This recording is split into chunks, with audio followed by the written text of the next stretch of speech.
Hey guys, mountaintray here. Bit of an exciting day for me. Did I get to go for a bit of a swim and do a time trial? Not so much nervous about the time trial aspect, as just getting in the water is going to be the biggest challenge for me, if I'm honest. I've done a bit of swimming recently, but I think it's worth delving into that. I'm not exactly sure what or why I've gone from swimming as a kid. I definitely enjoyed aspects of it. I enjoyed being underwater, kind of breaststroke, backstroke, and enjoyed aspects of freestyle. If anything, I remember being able to. I think this would have been a 25-meter pool, but remember being able to do laps underneath the water, or even freestyle. I think I could do 50 meters almost holding my breath. So I'm not sure if there's probably something worth looking at in terms of my ear, nose, and throat or equilibrium or something. As for whatever reason, sometimes it feels incredibly uncomfortable. Not so much the uncomfort though, and I'm kind of skirting around the issue. It's like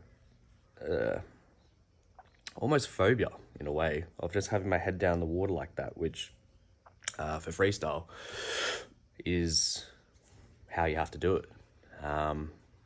Even now, I'm getting a bit worked up thinking about it for some reason. I'll be fine once I'm in the water and doing it. And again, it's going to actually help having people around. Could be a technique thing, could be something basic that I obviously can't see from third person to correct. And it's probably just repetition over time, but I don't exactly feel nervous about it, like not overthinking it. I am actually more excited just to be getting back in the water and kind of confronting it. I'm very much at that stage where I've enjoyed my time in the water, and I know how good it is for the body, and also just what it means for my running and progression, that it's going to really help unlock the next stage. But I'm not going to sit here and pretend to be full of bravado about it. It's going to be challenging in a way, mentally, again. After yesterday's efforts, 28 kilometers, 22 kilometers just going up and down a 1K incline. Legs and body feel pretty good. Did take that nice and easy. Again, if anything, I kind of did do that hoping it would kind of do what it did last night, which is tire me out a little bit in a good way, get me a really good sleep, and put me in a good position for today where once I get up and moving, I think, I'll come alive a bit. But mentally, today is going to be far more challenging. Just staying calm in the water, staying smooth, staying controlled, all of that's quite difficult to do if your heart rate and mind's all over the shop. And again, much harder to not get sucked into, trying to race or something where I just don't have that technique down yet. So look, all these things are things that I'll ask for advice before I jump in and try and talk it out first. But all of them are, again, just little obstacles to overcome. And again, just trying to share it to be as open and I guess vulnerable as possible. That, yeah, again, if this was a run, have quite a different mindset. So I have just woken up.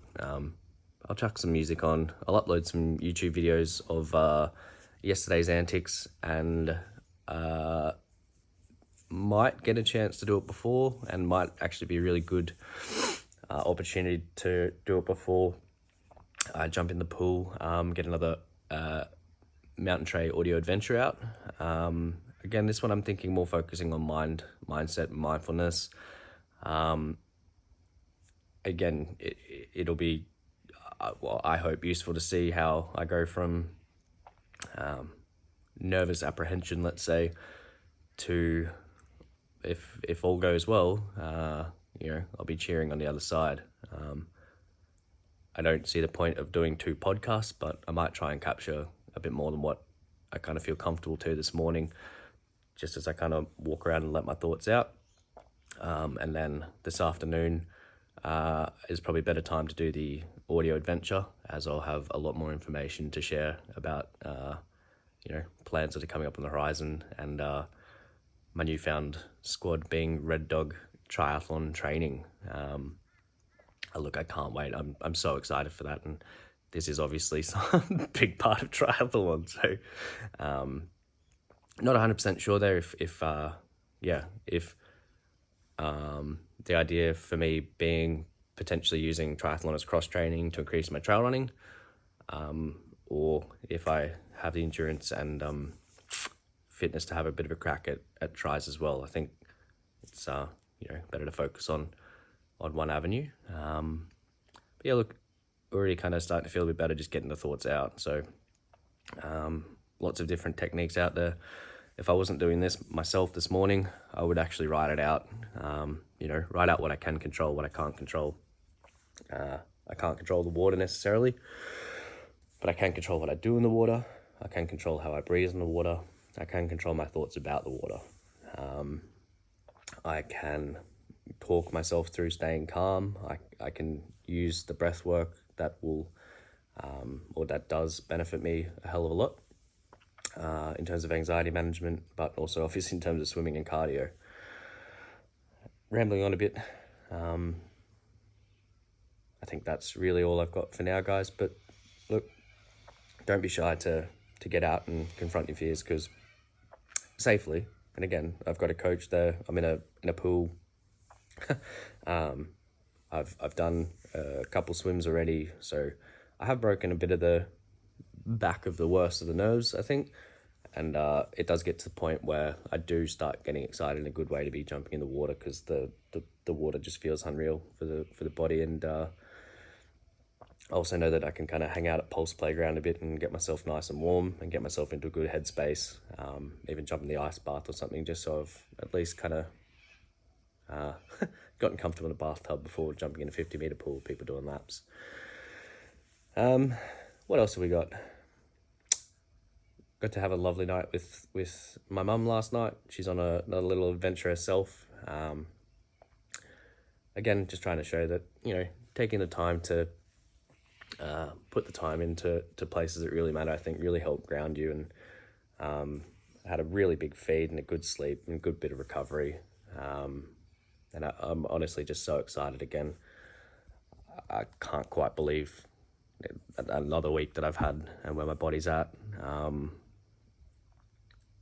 Thankful, appreciative, determined, motivated, I guess resilient. And just trying to make sure I guess I am doing everything for the right reasons and the right purposes. And I'm trying to get this information out and give you guys as much to work with as possible, because again, I'm not a healthcare professional in this area, or even necessarily an exercise physiologist or a physiotherapist, but I'm just trying to share my experience, and you guys might be able to connect with it in some way. And please go off and do your research, or again, if you have a day where you're struggling with stress, anxiety, depression, intrusive thoughts, you can't get settled, there is a lot of professional services out there all across the world. Probably something I should have done first up, and make myself a little note to do that today, just to put some links up for more professional services, just to make sure that no one gets confused with, a guy that loves the bit where he runs, sharing his personal experience first, giving professional advice. So again, even reaching out to access those services can be very daunting. I have found it daunting myself in the past, especially as a young male. You fill your head full of bullshit to grit your teeth and soldier on, and that's just a terrible, toxic attitude to have.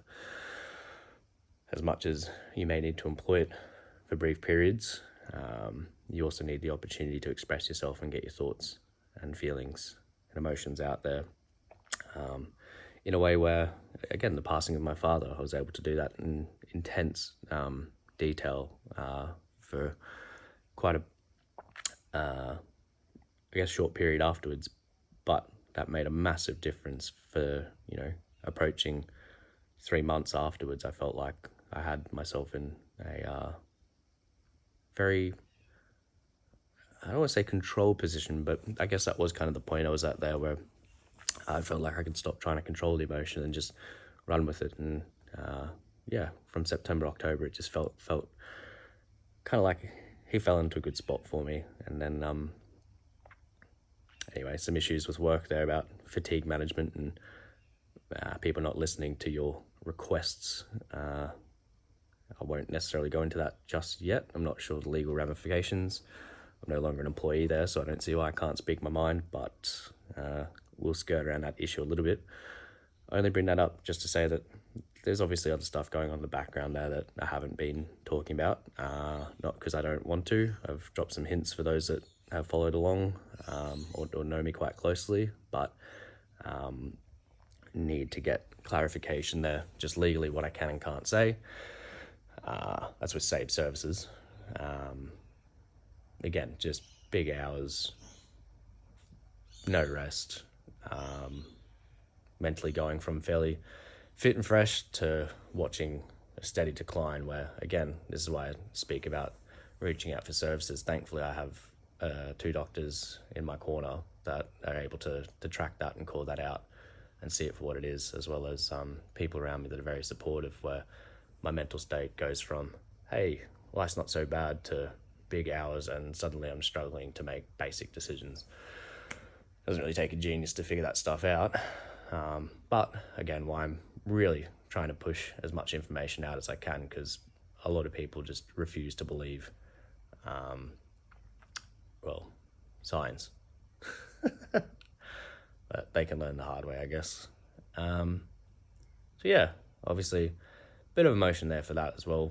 For me to work through, I've got some stuff to do in that space, and have been doing in that space as well of growing this. And again, guys, I'm just so thankful and appreciative that this seems to be connecting with a lot of people for probably a lot of different reasons. I'm just some guy, trying to do a little bit better each day, and then just trying to change the world around me, not as I see fit, but just to improve the quality of life, and to be slightly better humans. Doesn't take much out on the trails to have a quick chat, to check in with each other. Even just yesterday, I'm doing hill repeats up and down. I think I only saw 3 or 4 people, but each time it's, hey man, how you going? They might be pushing a 20 kilo bike up an incline that I'm, doing repeats on, having a hell of a time trying to do it. It doesn't take much for me to just check in with them as they're going. And a couple of times at the top there is, hey man, I've got cold water and, bunch of gear. Do you need anything? No, I'm all good. I'm good. Okay, cool. Enjoy your ride. Just a little bit of kindness goes a long way. It might just make sure as well for them that they check in with themselves, and, they make sure that they haven't just pushed it too hard. Another friendly fella proudly came up to the top of Kokoda as I'm just heading down, and he goes, watch out for the brown snakes, which, yeah, they're very active this time of year here. For those of you that are international, one bite from them on your own out there will be the last thing you ever see, basically. So, again, a very thoughtful man, just trying to make sure that I'm aware of what and where the risks are as well. And, quick, thank you, brother. Well done getting up the hill. Off he goes. Doesn't take much. A few fleeting moments of kindness can really help change someone's day. And that's, I guess, my point, that it doesn't take much to check in on each other. You do have to be ready, though, for someone to say they're not okay. And I don't see why you can't be honest in return and say, hey, man, I really don't know what to say in return to that. There's no point lying. There's no point telling them, or him or her. You don't have to have some philosophical gem. Just take a breath and listen. I'm sorry to hear that. What else you got going on in there? Again, in the context of trail running, it can be as short as just, you got water on you. How's your run? How's your walk? What are you seeing? Can just bring people back alive in that short, brief moment. And it's a complete stranger, so it might give you the confidence again to do it when you see someone that's really struggling. That when you're really struggling trying to get up a hill, you've still got the presence of mind to check in on those around you. They're just building really positive mental health habits in my mind. And again, guys, yeah, that's a big part of why I'm doing this and putting this out there, that I would love to see that change on a wider scale. And there's plenty of people like me out there that I've now had the pleasure of going for runs with and meeting, and my little inner circle seems to be, slowly growing as I pick people up along the way, or they pick me up along the way, and I learn and grow and see what's really possible. But yeah, I might grab some brekkie and put something a bit more structured in. As much as I've almost done a little mini podcast on this one, I'll do something a bit more structured in a moment. As always, guys, stay safe, smash it.